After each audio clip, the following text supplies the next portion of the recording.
Hi, I'm Paul from VeloWorks. The bike industry has gone through some turmoil recently. There's been lots of press about the bike industry suffering. There's been some big brands and companies in the last few years that have gone under.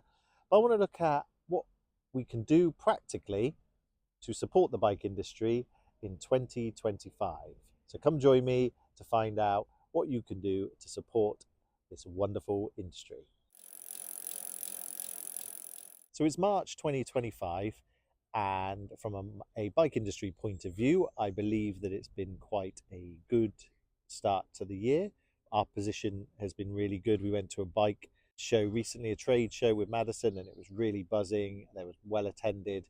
So there seems to be a really good buzz about cycling and people getting their bikes ready for the coming season. But what is it that we can do on a day-to-day or year-by-year basis? What can we do as cyclists to support this wonderful industry? So let's have a look. So point one, why not get your bike serviced? Bikes need to be serviced ideally on a yearly basis if they for like a full service. If they have loads of heavy use, they might need like a tune-up style service, a smaller service in between. So why not go and use your local bike shop, find out what they're all about, and have your bike serviced? If you've got a steed and you're bringing it out and you just haven't had it serviced for years, why not go and get it serviced and see what it feels like after a nice full service and support your local bike shop? If you are a regular user of a bike or a commuter, it might be worth you thinking about when you get your bike serviced. So it's really good to get your bike serviced in the winter months when workshops are generally a little bit quieter. The bike can be turned around quicker. If you scheduled your service to be done in the kind of autumn, winter months, you'd be really supporting that bike shop by having it done then rather than having it done in the summer when the workshop's jammed. It means they could be freed up to do other work. So that's just something to think about. Think about your schedule. But what it's all about is working with your local bike shop to keep your steed in really good conditions. The point one, think about having your bike serviced. So if you're going to make a purchase for a bike or cycling products, think about where you are spending your money. What do you get when you buy this bike or these products? It's so easy these days for customers to have a barrel of information and do all of our own research, whereas traditionally back 20, 30 years ago, you would have gone to a shop for that advice. Nowadays, it's everywhere. I mean, we're doing a YouTube video here where we're offering advice. You can look stuff up so easily. But I'm going to say this, that there's never been a time, and this is controversial, that customers have been more wrong. Because there's such a flurry of information and products available that are really quite poor, it's very difficult to make a sound judgment on purchasing a product. So let's take a folding e-bike, for example. There's loads, and I see people on them all the time. But most of them that I've seen are available from companies like Amazon and that actually aren't bike shops, or they don't have any service to offer you afterwards. So you buy this one-off product that's been imported into the country, and there's very little spares for them. They might have proprietary components. That means that specific things made for that bike. So actually you're not supported in the long run. So it's really worth thinking about the longevity of the product you're buying, who you're getting it off, and what support you have. Here we have a Brompton G-Line that I've just purchased for my birthday, or Sarah's purchased it for my birthday. And I bought it because I love Brompton and I love what they do, and I've had a Brompton for 10 years, and that bike is going to go on for another 20. So yes, while you could look at this product and say, right, it's £2,400, it's quite a lot of money, but how long am I going to have that for? Well, hopefully 20 odd years. So for me, that's worth buying into the brand. There's quality components, they offer support. So it's just worth thinking about where you spend your money. If you're buying components, where are you buying them from? Are they offering you the support? We sell a lot of group sets and we offer customers full support with all of those products. We're here for the long term. We're building a sustainable business. So if you buy into us, we support you.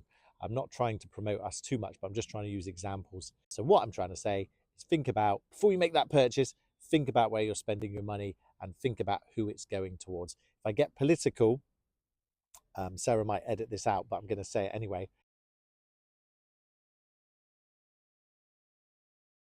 You really need to really think about where you're getting your products from. And point number 3, which is a little bit in line with point number 2, is looking at the longevity of the products you're buying. So cheap e-bikes are a classic example. The lifespan of a cheap e-bike, I don't know, I haven't seen one for years, and I don't want to, because they're horrible.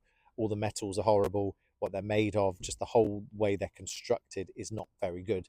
The lifespan of these products are a year to 2 to 3 years, if that, versus a quality bike where you're potentially going to have like 20 to 40 years out of the product. If I go to Temple Cycles, for example, I use them a lot as an example. They make steel bikes that are really good for pretty much the rest of your life if you looked after it.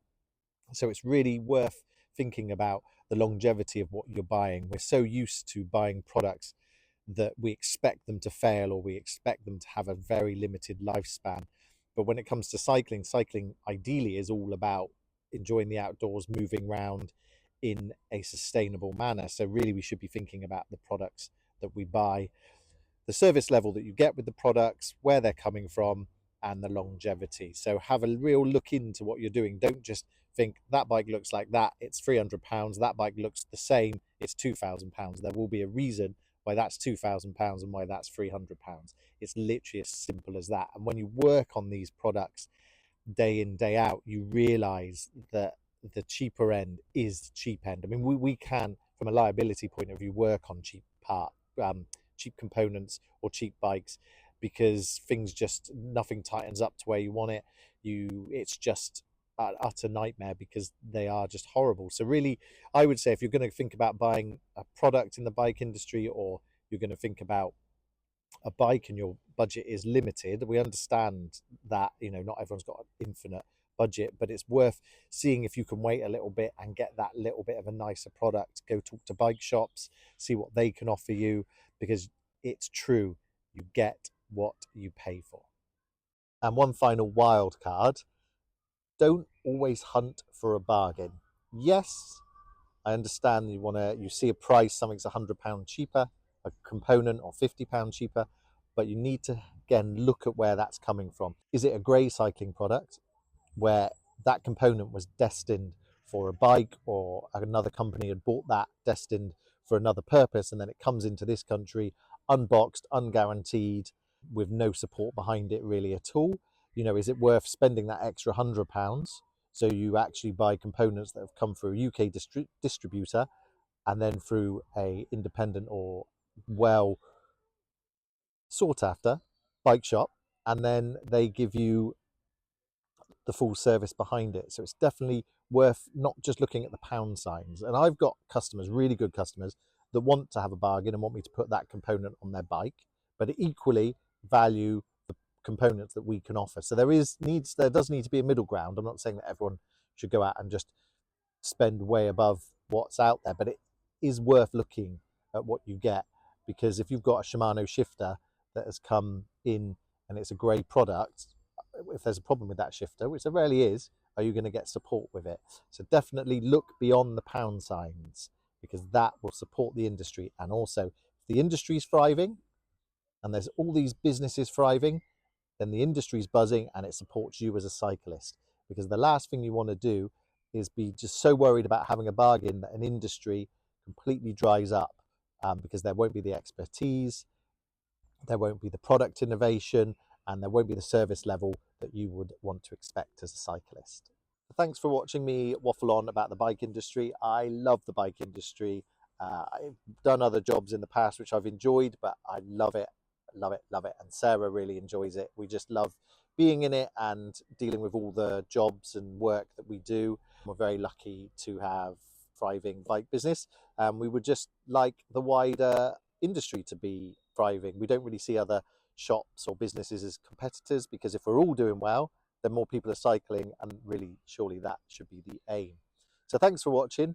Please let us know your comments on what you think you could do, or people could do, to support the bike industry. And if you like what we do, please subscribe.